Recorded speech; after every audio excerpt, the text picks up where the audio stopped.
Bonjour Charles Decamp. Bonjour Philippe, bonjour à tous. Premier as du jour, place à votre journal des médias, le sommaire.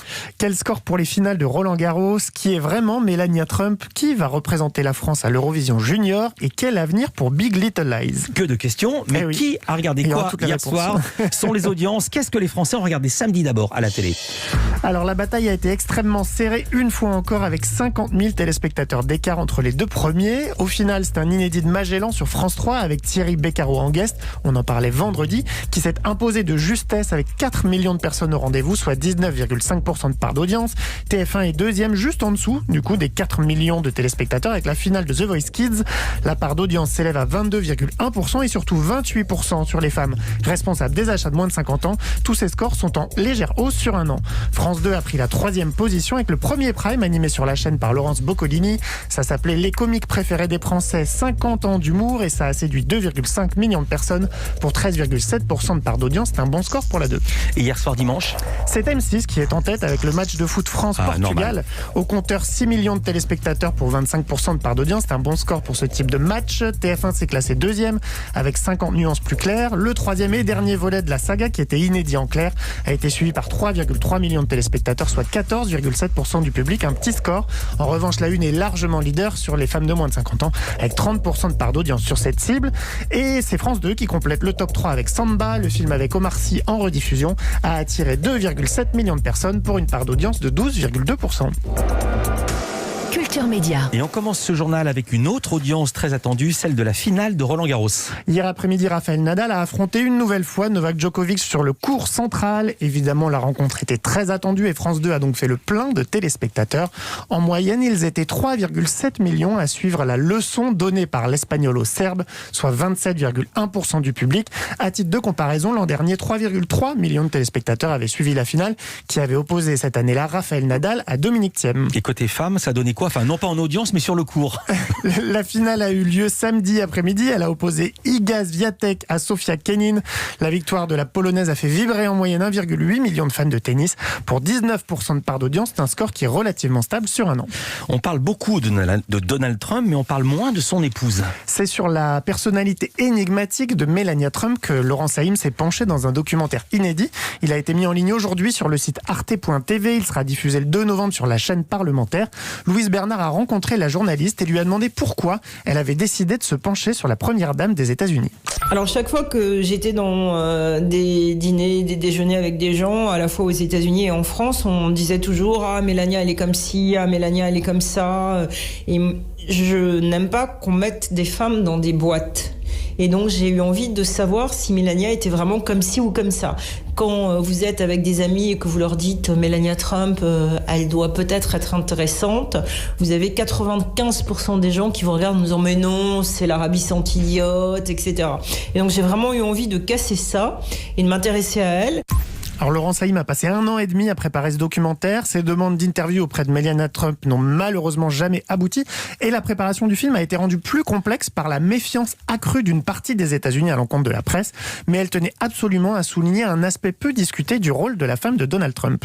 Chaque fois que Donald Trump a eu un problème, il revient avec Melania. Donc quand Donald Trump, en octobre 2016, a un problème avec le vote féminin, on a entendu dans un bus des propos de Donald Trump parler d'une manière absolument atroce des femmes.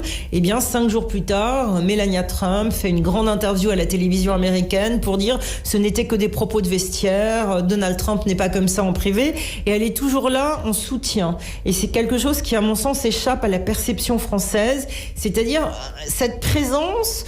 On ne connaît pas bien qui est Melania Trump, mais politiquement, elle le sert quand même et elle le stabilise. Et il y a un stratège républicain dans le film qui dit, voilà, par moment, il fait trop de tweets, il est provocateur, il est impulsif, mais elle donne une certaine élégance et un certain calme à ce drôle de président.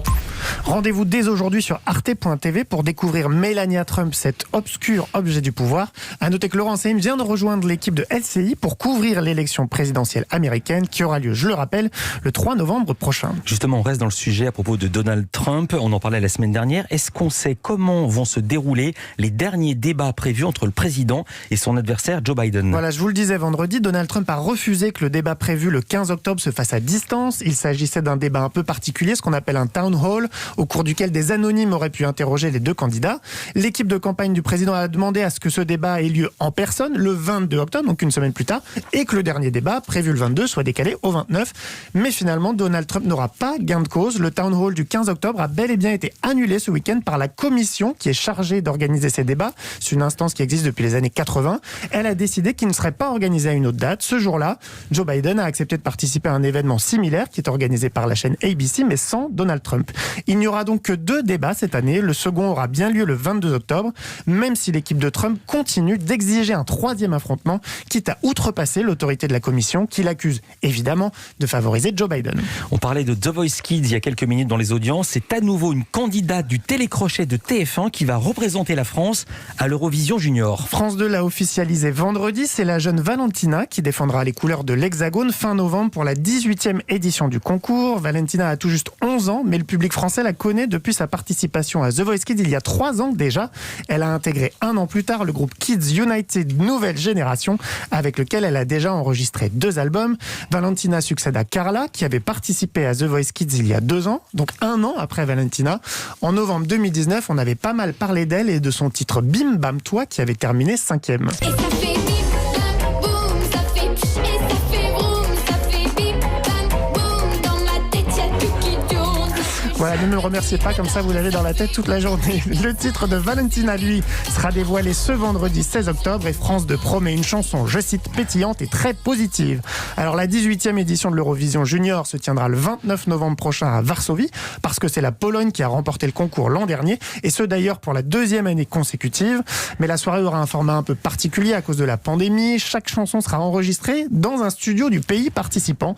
Pas de live donc, ni de plateau commun pour les enfants et les adolescents qui tenteront de succéder à la jeune Vicky Gabor, gagnante en 2019. Et bim bam toi, cher à Louis Bernard, notre journaliste. Aucun rapport. Nicole Kidman qui a fait une annonce inattendue ce week-end. Le mois dernier, on a beaucoup parlé ici aussi de la série événement Big Little Lies avec Nicole Kidman donc, mais aussi Reese Witherspoon, Laura Dern ou encore Meryl Streep. TF1 l'a programmé en prime time, sans grand succès malheureusement, mais à l'international, Big Little Lies a reçu un très bon accueil commercial et critique. 2 saisons ont été diffusées sur HBO aux États-Unis, la première en 2017, la seconde en 2019, et on pensait que l'histoire était terminée. Vu ce qui se passe, sans spoiler, dans le dernier épisode de la saison 2, je peux pas vous le dire. D'autant qu'en janvier dernier, Nicole Kidman, en interview, quand on l'interrogeait sur la possibilité d'une saison 3, elle répondait que ça relevait plus du rêve que de la réalité. Mais apparemment, les choses ont changé. Elle a été interviewée ce week-end dans l'édition australienne de Marie-Claire, et elle a indiqué que l'autrice du livre Big Little Lies et le créateur de la série avaient, je cite, une très bonne idée pour cette potentielle saison 3. Elle a aussi assuré qu'elle avait déjà contacté Reese Witherspoon, Laura Dern et Zoé Kravitz et qu'elle lui avait toutes dit qu'elles étaient partantes. Et puis on termine ce journal avec une mauvaise nouvelle, malheureusement pour les exploitants de salles de cinéma. Et oui, une nouvelle douche froide pour les professionnels. Disney a annoncé l'annulation de la sortie du film Soul des studios Pixar qui devait arriver dans les salles fin novembre. Soul devait à l'origine sortir en juin, puis en novembre donc, mais on est loin d'un retour à la normale dans les salles de cinéma. Aux États-Unis, New York et Los Angeles n'ont toujours pas autorisé la réouverture des salles, et un peu partout dans le monde, là où les cinémas ont rouvert, les spectateurs hésitent souvent à s'y rendre. On en a parlé la semaine dernière, de nombreux blockbusters ont vu leur sortie décalée, mais Disney a fait un autre choix pour Soul. Le film sera mis en ligne en décembre sur son service de streaming Disney+, et contrairement à Mulan, qui était proposé pour environ 25 € en plus du coût de l'abonnement, Soul sera 100% gratuit pour les abonnés à Disney+. Du coup, il ne reste plus que 2 gros films américains dont la sortie en 2020 n'a pas encore été annulée. Wonder Woman 1984 et Mort sur le Nil sont pour l'instant toujours attendus en décembre, mais leur sort est de plus en plus incertain. Merci beaucoup Charles Decamp, on vous retrouve demain pour un nouveau journal des médias.